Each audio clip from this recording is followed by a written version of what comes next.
This is Keith. And this is Ben, and this is Main Street Lutherans. Well, it has been a week. We don't normally make these specific to a time, and to be fair, we didn't choose this topic. It's been on our list for a while. We probably accelerated. We moved it up a little bit because of the situation that we're going through right now. We are recording the Tuesday after Donald Trump was shot in Pennsylvania. It's led us to think more about the church in political contexts. So we've talked about some of the ELCA social justice messages and social justice statements from some other episodes, and there's one that was adopted in 2020 on government and civic engagement in the United States. It's subtitled Discipleship in a Democracy. And we wanted to look at this because, we do live in a time where politically it does seem that humanity in general and Americans in particular are prone to conspiracies and tribalism and gaslighting and blaming and finger pointing and labeling, especially around matters of politics and things that we associate with political issues and hot buttons. And so we just wanted to talk a bit about how we as ELCA Lutherans believe that we are called to respond as the people of God and collectively together as the church. And so we wanted to examine this particular social message in a little detail tonight. I think this is one of the things that people will look at our churches through a lens, right? How did our churches respond to these particular political actions, political times? And how did our churches greet our neighbors? How did we deal with our friends and the people who maybe we don't get along with? And that is one of those things that either draws people to a church or drives them away from it. I think these statements, we'll talk about these here in just a minute, but these statements could probably go both ways for some folks. I'm sure there are a lot of folks who want us to put a foot down much firmer in either direction. And there are folks who would be very attracted to the stance that we take and the methods by which we process evaluating our governments and the ways we can interact with our government.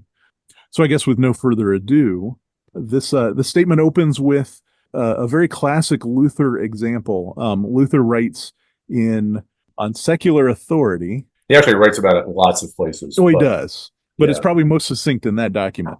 Yes. He writes, and that's 1523. So he's not reacting to any of our politics for sure. But he talks about two ways of governing, and it's talked about in a few different metaphors. One is a left-hand, right-hand metaphor.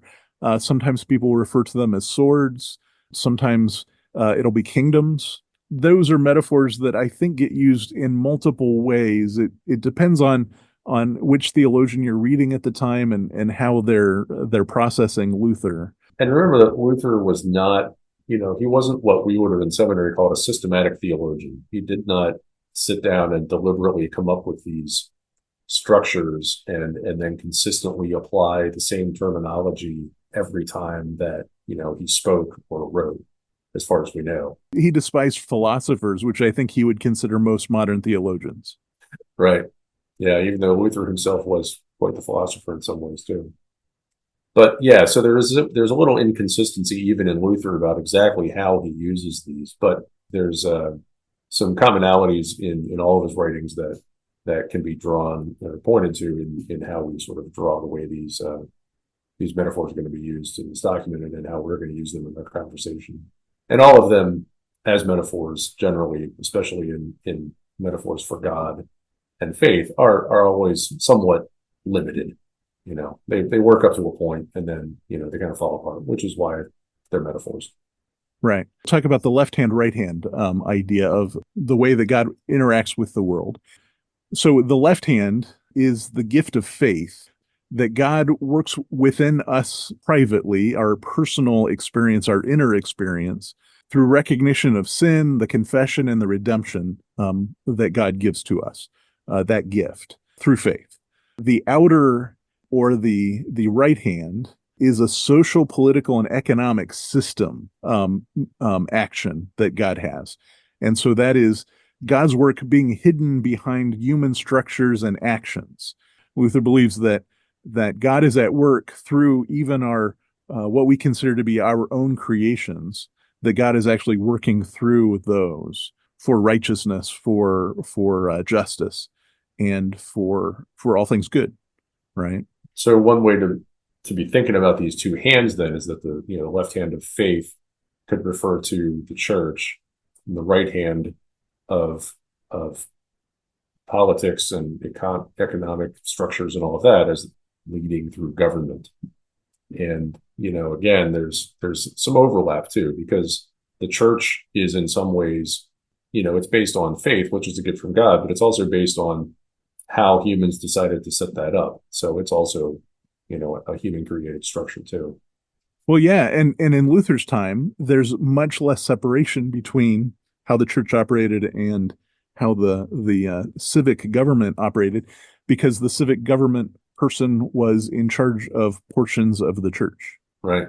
Yeah. When he talks about the princes that he goes through and all that. So things that he's writing about aren't quite the same as what we would experience in our current lives. Now, the ELCA recognizes 5 themes, and they say there could be more, but they've chosen 5 themes about how the 2 ways that God operates in that format, how they relate to each other. Those 5 themes, I keep looking at this list and my eyes keep showing me 6, but so maybe there's a 6th hidden one in there somewhere. God's law is God's will for human life, right? So that the way that God wills these things in the world is what God wants for all of us. Mm-hmm. And human life, not just God's believers, not just the people who belong to the exact right church, which may be St. Matthew's, York. You never know. Absolutely. Second is that God's rule in both hands is marked by equality. And that would be, equality of persons in particular, that we are not, again, as you were just saying, that we're not ranking believers above non-believers or people of one denomination above another. Or men versus women, or right. I don't know how Luther gay. would have Yeah. perceived this back then. This is our understanding of this. So this is the ELCA understanding. And so we believe that it's for all people, regardless of nationality, regardless of ability or what have you, right? Mm-hmm. Right. Yeah. And then God's right hand rule, so that's the outer, the political system, inspires powerful impulse of empathy. I'm kind of unclear on that one. Because I think a lot of times our government structure, I think of the way our government structures, I think there should be a should in there maybe. Mm-hmm. Because if we think of how people are treated at the southern border, for instance, maybe there's not much empathy there. Think right. of how we detain combatants in wars. Certainly, we've got examples of a lack of any kind of empathetic impulse, for sure. Mm-hmm. Fourth of the 5 is that God has concern for justice in both ways of working. So both structures, the church and the government, faith and politics, are intended to move humanity towards justice, which would be, again, getting back to that notion that there is no ranking, that one person is better than another, that one person deserves better or more than another.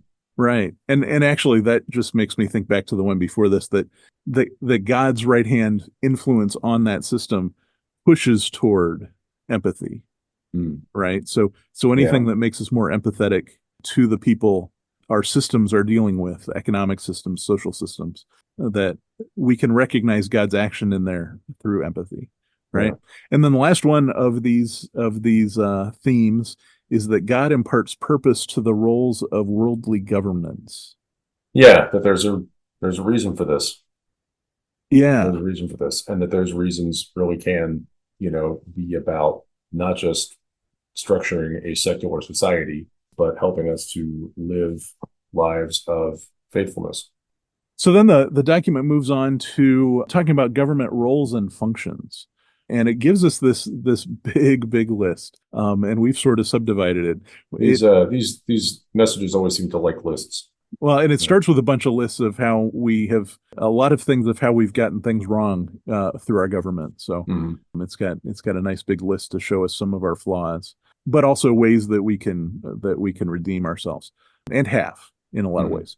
But so these 14 guides for assessing government performance, we've got them grouped as, what is that, four For different types of things.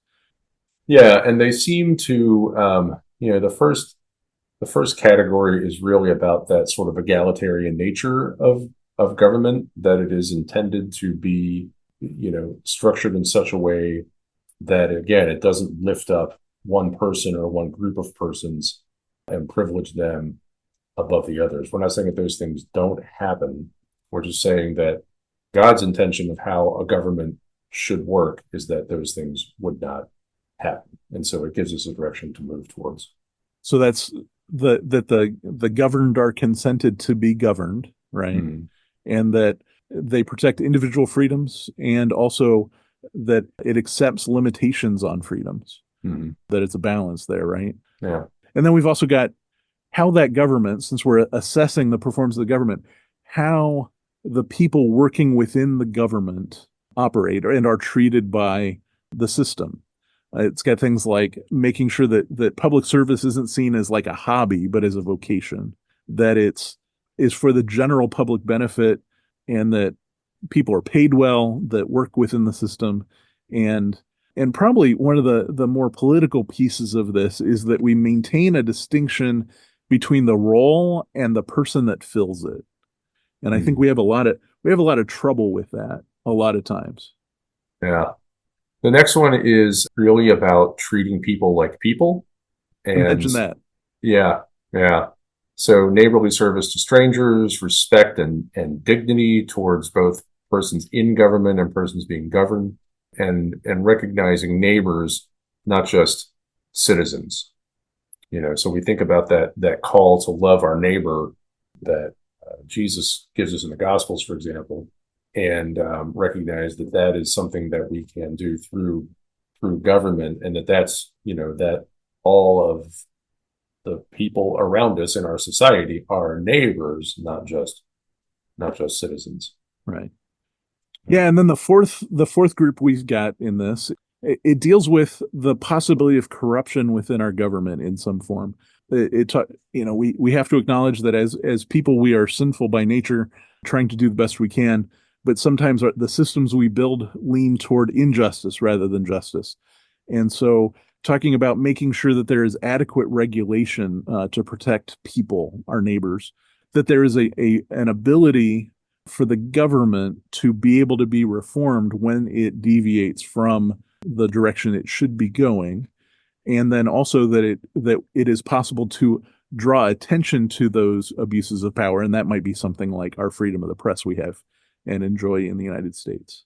And so really, when it comes to even just something like voting, for example, in our, I don't know about you, Ben, but in our congregation, we often will have conversations like, taking the opportunity to vote is one of the gifts that we have, not only as American citizens, but as people of faith, that we are, discerning among folks that have risen up as being willing to do this particular job or that are subject to election.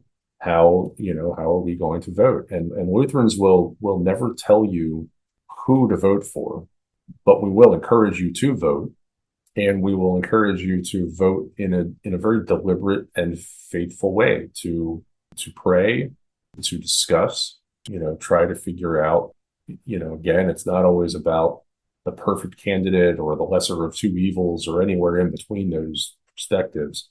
It's simply just about recognizing that people are people. That includes the ones that are on the ballot, trying to move in godly directions. And going along with that, the document acknowledges that there is a call. We can be, as we talk about calling in the Lutheran Church, it's not just to the ministry, not just to a priesthood, but you can be called to civic engagement. And so it gives a list of things like running for office and being part of the system, doing work for the good of the world in the government.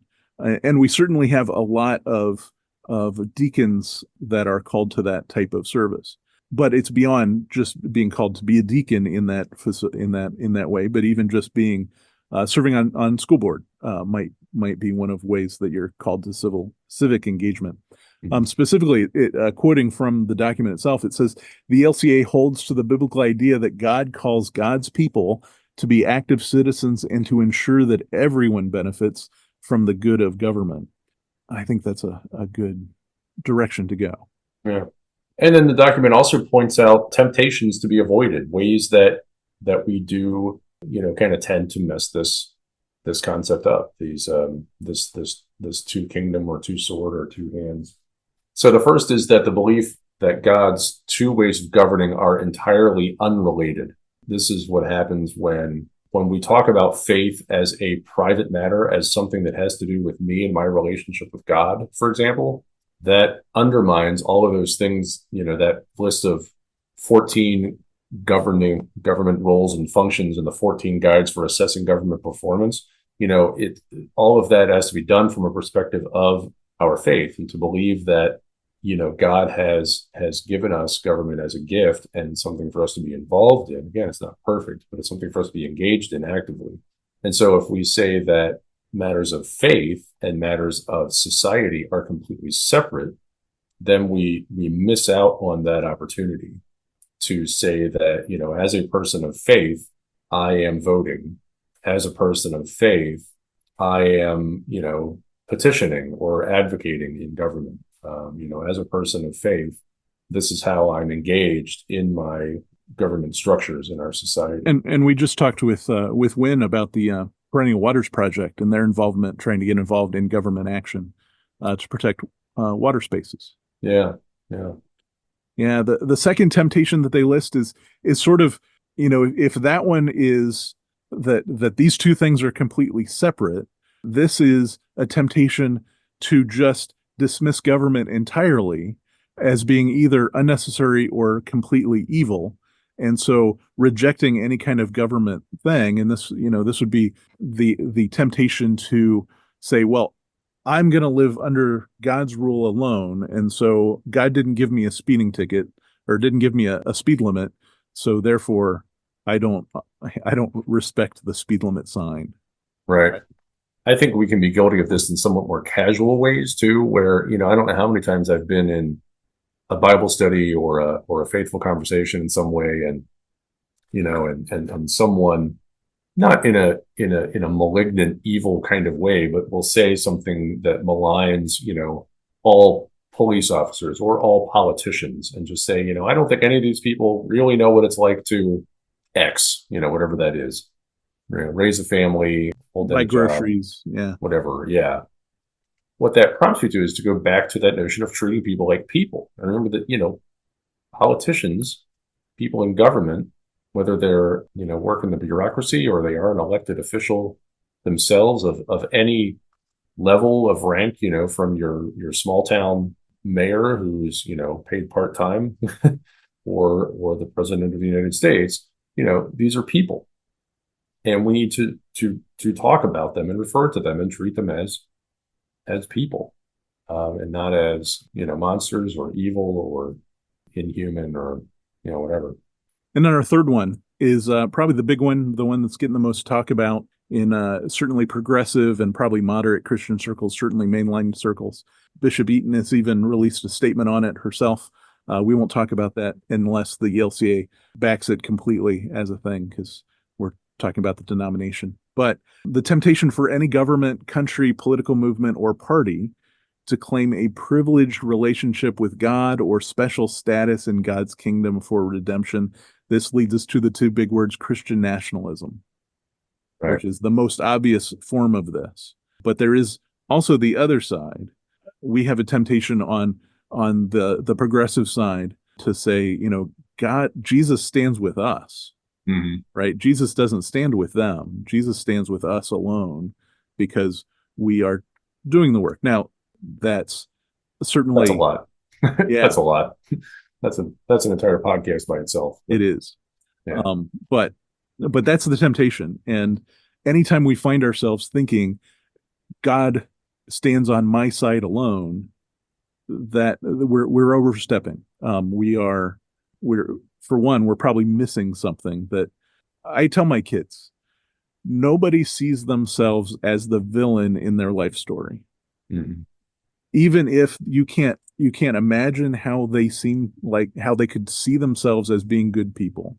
people don't act in a way that they try to be evil. And maybe I'm wrong, but I think if I treat people as if they must think of themselves as actually being good and try to give them that grace, that they're not trying to be evil on purpose, that gives me a better way of being empathetic, that we talked about with those folks, and maybe try to see some of what they're doing. For instance, we have a congregation near us that has had some reaction to, I would say, the city surrounding the suburban area surrounding their church property, and the families moving further and further out to try to escape the urban setting coming out toward them. It's still suburbia, but they feel like because there are folks of different ethnicities from what they're used to, they are feeling threatened, and they've expressed that threatening feeling in some very specific ways that are very unhealthy for congregations. I can't believe that they just want to do harm to people, that's not their goal, and that they have something else. And so I hope that we can approach the world that way.